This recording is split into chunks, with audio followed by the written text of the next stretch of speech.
Bismillahirrahmanirrahim. Assalamualaikum warahmatullahi wabarakatuh. Perkenalkan, nama saya Amar Muhammad. NPM saya 411-821-91200077 dari kelas Paralel 3 mata kuliah dasar komputer dengan dosen pengampu Bapak Muflihul Fajri. Di sini saya akan membahas nama-nama dan fungsi dari tools atau icon yang ada di Microsoft Word 2013. Yang pertama, saya akan membahas pada bagian clipboard. Di sini ada yang namanya paste. Paste ini fungsinya untuk memposisikan atau meletakkan tulisan atau objek gambar yang telah digunakan atau dipindah. Kemudian ada yang namanya cut, fungsinya untuk memindahkan suatu tulisan atau objek gambar atau menghapusnya. Kemudian copy adalah untuk menggandakan suatu tulisan atau objek gambar. Kemudian ada namanya format painter, fungsinya untuk menyalin format atau bentuk editan dari suatu teks ke teks yang lain. Kemudian kita masuk ke kelompok bagian font. Di sini ada font, fungsinya untuk memilih jenis gaya tulisan atau gaya font yang ingin digunakan. Kemudian di sampingnya ada font size untuk memilih ukuran tulisan. Kemudian di sini ada namanya increase font size, fungsinya untuk memperbesar ukuran tulisan. Kemudian di sampingnya ada decrease font size, fungsinya untuk memperkecil ukuran tulisan. Kemudian di sampingnya ada change case, fungsinya untuk mengubah kapitalisasi di setiap kata. Kemudian di sampingnya ada clear all formatting, fungsinya untuk mengubah bentuk tulisan menjadi tulisan standar. Dan di bawah ada yang namanya bold untuk menebalkan tulisan. Di sampingnya ada italic, fungsinya untuk memiringkan tulisan. Di sampingnya lagi ada underline, fungsinya untuk memberikan garis bawah pada teks atau tulisan. Kemudian di sini ada strike through, fungsinya untuk memberikan coretan horizontal pada tulisan. Kemudian di sini ada yang namanya subscript, fungsinya untuk menambahkan angka kecil pada bagian bawah huruf atau angka. Kemudian di sini ada superscribe, fungsinya untuk menambahkan angka kecil pada bagian atas huruf atau angka. Kemudian di sini ada text effect and typography, fungsinya untuk memberikan efek bergaya pada tulisan dan menambahkan efek 3 dimensi. Kemudian ada text highlight color atau fungsinya untuk mewarnai latar belakang tulisan. Kemudian di sampingnya ada namanya font color, fungsinya untuk mengubah warna tulisan, huruf atau angka.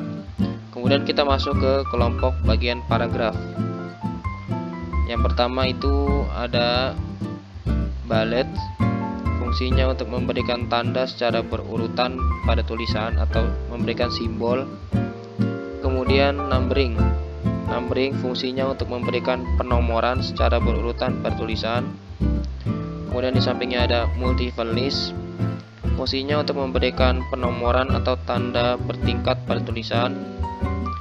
Kemudian di sampingnya ada decrease indent, fungsinya untuk mendekatkan paragraf ke batas kertas. Kemudian di sampingnya lagi ada increase indent, fungsinya untuk menjauhkan paragraf dari batas kertas. Kemudian ada yang namanya sort, fungsinya untuk mengurutkan tulisan yang dipilih sesuai abjad dari A ke Z atau Z ke A. Kemudian ada yang namanya show atau hide, fungsinya untuk menampilkan tanda paragraf dan simbol pemformatan tersembunyi lainnya. Dan kita ke bawah ada yang namanya align left. Align left ini fungsinya untuk meratakan paragraf ke batas kertas kiri atau menjadi rata kiri. Kemudian ada namanya center. Center fungsinya untuk meratakan paragraf ke bagian tengah atau rata tengah. Kemudian ada namanya align right. Fungsinya untuk meratakan paragraf ke batas kanan atau menjadi rata kanan. Kemudian ada namanya justify, fungsinya untuk meratakan paragraf bagian kiri dan kanan atau rata kanan dan kiri. Kemudian ada namanya line and paragraph spacing, fungsinya untuk mengatur jarak antara baris dan paragraf. Kemudian sampingnya ada shading, fungsinya untuk mengubah warna di belakang tulisan, tabel atau paragraf. Kemudian ada border, fungsinya untuk menambahkan batas pada jendela, penulisan atau kertas. Kemudian kita masuk ke kelompok style. Kelompok style ini fungsinya untuk mengubah jenis gaya tulisan sesuai selera.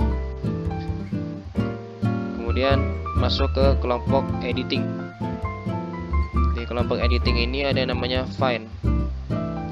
Find ini fungsinya untuk menemukan kata, frase kata, tulisan atau angka yang terdapat pada dokumen. Kemudian di bawahnya find ada replace, fungsinya untuk mengganti kata, frase kata, tulisan atau angka yang satu dengan yang lain. Kemudian di bawahnya lagi ada select, fungsinya untuk memilih tulisan atau objek gambar dalam dokumen. Selanjutnya kita masuk ke tools bagian insert. Pada bagian insert, yang pertama ada namanya cover page, fungsinya untuk membuat halaman sampul dokumen. Kemudian ada namanya blank page, fungsinya untuk menambahkan halaman Microsoft Word yang baru. Kemudian ada yang namanya page break, fungsinya untuk mengakhiri sesi halaman Microsoft Word yang sedang aktif dan berpindah ke halaman baru. Dengan menggunakan page break ini, ketika pada halaman sebelumnya ada penambahan tulisan, maka tidak akan membuat tulisan yang awal diketik turun ke baris berikutnya. Kemudian masuk ke kelompok tables. Pada kelompok tables ini ada namanya table, fungsinya untuk membuat tabel pada halaman Microsoft Word dengan jumlah yang diinginkan. Kemudian masuk ke kelompok illustration. Yang pertama ada picture, fungsinya untuk memasukkan file gambar dari laptop atau komputer. Kemudian ada online picture, fungsinya untuk memasukkan gambar dari beberapa sumber di internet. Kemudian di sampingnya ada shapes, fungsinya untuk menambahkan bentuk seperti segi empat, segitiga, bintang, lingkaran, dan lain sebagainya. Kemudian ada yang namanya smart art, fungsinya untuk memasukkan diagram yang dapat memvisualkan dokumen. Kemudian ada chart, fungsinya untuk menambahkan bagan atau grafik untuk mempermudah pembacaan data. Kemudian ada screenshot, fungsinya untuk menambahkan tangkapan layar dari jendela yang sedang aktif. Selanjutnya masuk ke kelompok apps. Sini ada insert and apps atau apps for office, fungsinya untuk menambahkan program aplikasi ke dalam dokumen dengan bantuan akses internet. Kemudian masuk ke kelompok media. Di sini ada online video, fungsinya untuk mencari dan memasukkan file video yang diakses melalui internet ke dalam dokumen. Kemudian masuk ke kelompok links. Di kelompok links ini ada yang pertama namanya hyperlinks. Hyperlinks fungsinya untuk membuat link ke halaman website pada tulisan, kata, frase kata, kalimat, paragraf yang dipilih. Kemudian di bawahnya ada bookmark, fungsinya untuk mempermudah pada saat membuka dokumen. Cara kerjanya adalah menambahkan bookmark pada teks yang telah diberikan hyperlink. Kemudian ada namanya insert cross reference, fungsinya adalah hyperlink yang mana label atau kategori dihasilkan secara otomatis. Kemudian masuk ke kelompok komen. Sini ada namanya insert comment, fungsinya untuk menambahkan catatan pada bagian tertentu dalam dokumen. Kemudian masuk ke kelompok header and footer. Di sini ada yang namanya header. Header ini fungsinya untuk menambahkan informasi seperti judul, penulis, skop surat, skop jurnal, ilmiah, dan lain-lain pada bagian atas halaman dokumen. Kemudian ada footer. Footer fungsinya untuk menambahkan informasi pada bagian bawah halaman dokumen. Kemudian ada page number. Fungsinya untuk memberikan nomor halaman dokumen. Kemudian masuk ke kelompok teks. Di sini ada text box. Text box ini fungsinya untuk menambahkan informasi penting ke dalam kotak tulisan. Kemudian ada quick parts. Fungsinya untuk menambahkan tulisan yang sudah diatur agar memudahkan dalam mencari dokumen. Kemudian ada yang namanya word art. Fungsinya adalah untuk menambahkan teks dengan bentuk yang artistik. Kemudian ada drop tab. Fungsinya untuk membuat sebuah huruf kapital besar pada awal paragraf. Kemudian kita masuk ke signature line. Fungsinya untuk menambahkan baris tanda tangan. Kemudian ada insert date and time. Fungsinya untuk menambahkan tanggal dan waktu secara cepat. Kemudian di bawahnya ada objek. Fungsinya untuk menambahkan objek yang disematkan. Selanjutnya kita masuk ke kelompok simbol. Di kelompok simbol ini ada namanya equation. Fungsinya untuk menambahkan persamaan atau rumus matematika. Kemudian di bawahnya ada simbol. Fungsinya untuk menambahkan simbol-simbol yang tidak terdapat pada keyboard. Selanjutnya kita masuk ke toolbar pada bagian desain. Menu tab berikutnya pada Microsoft 2013 ini adalah desain. Menu desain ini terdiri dari beberapa kelompok subtema seperti yang ada di sini. Kemudian ada yang namanya themes. Fungsinya untuk menambahkan tema pada dokumen. Kemudian di sini ada colors. Fungsinya untuk memilih warna tema pada dokumen. Kemudian ada font. Fungsinya untuk memilih gaya huruf pada tema dokumen. Kemudian ada paragraph spacing. Fungsinya untuk mengubah jarak antar paragraf dengan cepat. Kemudian effect. Fungsinya untuk memberikan perubahan efek pada objek terpilih. Kemudian ada set as default. Fungsinya untuk menjadikan gaya dokumen saat ini diterapkan pada dokumen lainnya. Kemudian kita masuk ke kelompok page background. Ada watermark. Watermark ini fungsinya untuk menambahkan cap air atau pada bagian belakang teks atau tanda. Kemudian ada namanya page color.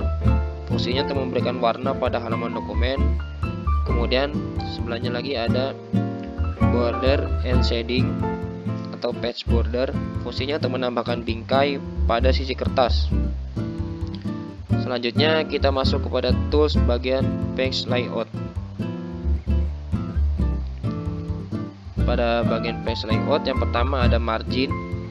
Fungsinya untuk mengatur batas atas, bawah, kanan, dan kiri tulisan pada dokumen. Kemudian ada orientation.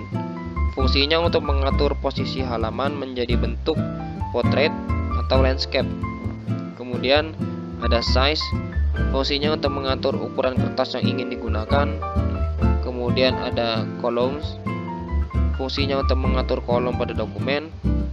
Kemudian ada bricks. Bricks fungsinya untuk mengatur kontinuitas halaman maupun kolom. Kemudian ada line numbers. Fungsinya untuk mengatur kontinuitas nomor baris teks. Kemudian ada hyphenation. Fungsinya untuk memisahkan suku kata dengan tanda hubung secara otomatis. Selanjutnya kita masuk ke kelompok paragraf. Pada kelompok paragraf ini ada namanya indent. Indent ini fungsinya untuk mengatur batas kiri dan kanan tulisan. Kemudian left fungsinya untuk mengatur batas kiri tulisan. Kemudian right fungsinya untuk mengatur batas kanan tulisan. Kemudian ada yang namanya spacing. Spacing fungsinya untuk mengatur jarak antar paragraf. Selanjutnya ada yang namanya before. Fungsinya untuk mengatur jarak tulisan dari paragraf sebelumnya. Kemudian ada after. Fungsinya untuk mengatur jarak tulisan dari paragraf sesudahnya. Selanjutnya kita masuk ke kelompok arrange. Di sini ada position. Fungsinya untuk mengatur posisi gambar terhadap tulisan. Kemudian ada wrap text. Fungsinya untuk mengatur pelipatan tulisan sehingga ketika Anda menyisipkan gambar, maka dapat mengatur gambar ini sesuai dengan keinginan Anda. Kemudian ada yang namanya bring forward. Fungsinya untuk meletakkan sisipan objek gambar yang dipilih ke posisi paling depan. Kemudian ada yang namanya send backward. Fungsinya untuk meletakkan objek gambar yang dipilih ke posisi paling belakang. Kemudian ada yang namanya selection pane. Selection pane ini fungsinya untuk menampilkan panel navigasi objek. Kemudian ada namanya align. Fungsinya untuk meratakan objek yang dipilih. Kemudian ada yang namanya group. Fungsinya untuk menyatukan beberapa objek yang dipilih. Kemudian ada rotate. Rotasi fungsinya untuk memutar suatu objek gambar yang kita masukkan ke dalam dokumen. Selanjutnya kita masuk ke toolbar bagian reference. Yang pertama ada table of contents. Table of contents fungsinya untuk mengatur daftar isi yang sesuai dengan yang kita inginkan. Kemudian ada yang namanya add text. Add text ini fungsinya untuk mengelola paragraf yang dipilih dalam kaitannya sebagai entry dalam daftar isi yang sudah dibuat. Kemudian ada namanya update table. Fungsinya untuk memperbarui daftar isi. Kemudian kita masuk ke kelompok footnotes. Yang pertama ada insert footnotes. Fungsinya untuk menyisipkan catatan kaki atau rujukan yang berada di bagian bawah halaman atau footer. Kemudian ada insert endnote. Fungsinya untuk menyisipkan catatan di akhir bab. Kemudian ada next footnote. Fungsinya untuk memantau footnote dan endnote. Kemudian ada show notes. Fungsinya untuk memperlihatkan lokasi catatan baik footnote maupun endnotes. Kemudian kita masuk ke kelompok citation and bibliography. Pertama ada insert citation. Fungsinya untuk menyisipkan kutipan langsung pada daerah kursor aktif. Kemudian ada yang namanya manage source. Fungsinya untuk mengelola seluruh sumber kutipan yang mungkin sudah disisipkan di semua segmen file dokumen. Kemudian ada yang namanya style. Fungsinya untuk memilih bentuk bibliografi yang diinginkan. Kemudian di sini ada bibliografi. Fungsinya untuk menyisipkan daftar pustaka ke dalam file dokumen aktif. Kemudian masuk ke kelompok caption. Yang pertama ada insert caption. Fungsinya untuk membubuhkan keterangan seputar ilustrasi atau gambar yang sudah disisipkan. Kemudian ada insert table of figure. Insert table of figure ini fungsinya untuk menyisipkan daftar isi gambar yang disisipkan ke dalam dokumen. Kemudian ada update table. Fungsinya untuk melakukan pembaruan terhadap daftar katalog gambar. Kemudian ada cross reference. Fungsinya untuk menyisipkan reference silang. Selanjutnya kita masuk ke kelompok index. Yang pertama ada mark entry. Fungsinya untuk menandai masukan baru dalam dokumen. Kemudian ada insert index. Fungsinya untuk menyisipkan daftar kata atau indeks ke dalam dokumen. Kemudian ada update index. Fungsinya untuk memperbarui daftar indeks terkini. Selanjutnya kita masuk ke kelompok table of authorities. Di sini ada mark citation yang fungsinya untuk menambahkan tulisan yang telah dipilih untuk dimasukkan ke dalam table of authorities. Kemudian ada insert table of authorities. Fungsinya untuk menyisipkan table of authorities pada dokumen. Selanjutnya kita masuk ke toolbar bagian mailings. Di kelompok create yang pertama ada envelopes. Envelopes ini fungsinya untuk membuat dan mencetak tulisan mengenai pengirim dan penerima surat pada amplop. Kemudian ada labels. Fungsinya untuk membuat dan mencetak tulisan pada label sesuai dengan bentuk dan ukuran label yang akan diberi tulisan. Kemudian masuk ke kelompok start mail merge. Sini ada start mail merge yang fungsinya untuk membuat surat yang dapat dikelola untuk banyak orang sekaligus. Kemudian ada select recipient, fungsinya untuk membuat dan mengelola daftar penerima surat. Kemudian ada edit recipient list, fungsinya untuk mengadakan perubahan pada daftar penerima surat. Selanjutnya kita masuk ke kelompok write and insert fields.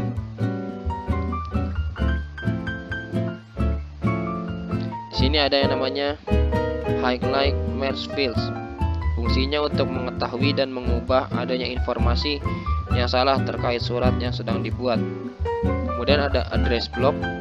Fungsinya untuk memasukkan alamat tujuan pada surat yang dibuat. Kemudian ada greeting line. Fungsinya untuk menambah nama, sapaan dari penerima surat. Kemudian ada insert merge field. Fungsinya untuk memasukkan informasi tambahan tentang penerima surat. Kemudian ada rules. Fungsinya untuk menambah dan menggabungkan keputusan tindakan pada surat dengan memanfaatkan penyimpanan awan atau cloud yang tersedia. Kemudian ada match fields. Fungsinya untuk memeriksa dan mencocokkan identitas penerima agar tidak terdapat penerima ganda. Kemudian ada update label. Fungsinya untuk memperbarui label sesuai dengan keadaan terkini. Selanjutnya masuk ke kelompok preview result. Yang pertama ada preview result. Fungsinya untuk melihat surat beserta daftar penerima yang telah dibuat. Kemudian ada find recipient. Fungsinya untuk mencari identitas penerima surat sesuai dengan daftar penerima surat yang telah dibuat. Kemudian ada check for errors. Fungsinya untuk memeriksa surat secara otomatis apakah ada kesalahan dalam surat yang telah dibuat. Kemudian masuk ke kelompok finish. Kelompok finish ada namanya finish and merge. Fungsinya untuk melakukan tindakan lanjutan setelah surat yang dibuat sudah lengkap dan selesai dikerjakan. Selanjutnya masuk ke menu toolbar bagian review. Yang pertama ada kelompok bagian proofing. Di sini ada spelling and grammar. Fungsinya untuk mengecek ejaan tulisan yang benar sesuai dalam ejaan dan tata bahasa, termasuk penggunaan tanda baca yang baik dan benar sesuai dengan IED. Kemudian ada define. Fungsinya untuk memastikan makna suatu kata. Kemudian ada thesaurus. Fungsinya untuk menampilkan alternatif kata dari teks yang diketikkan di dalam sel. Kemudian ada word count. Fungsinya untuk menghitung jumlah halaman, kata, karakter tanpa spasi, karakter dengan spasi, paragraf dan garis dari sebuah dokumen. Kemudian kita masuk ke kelompok language. Di sini ada translate.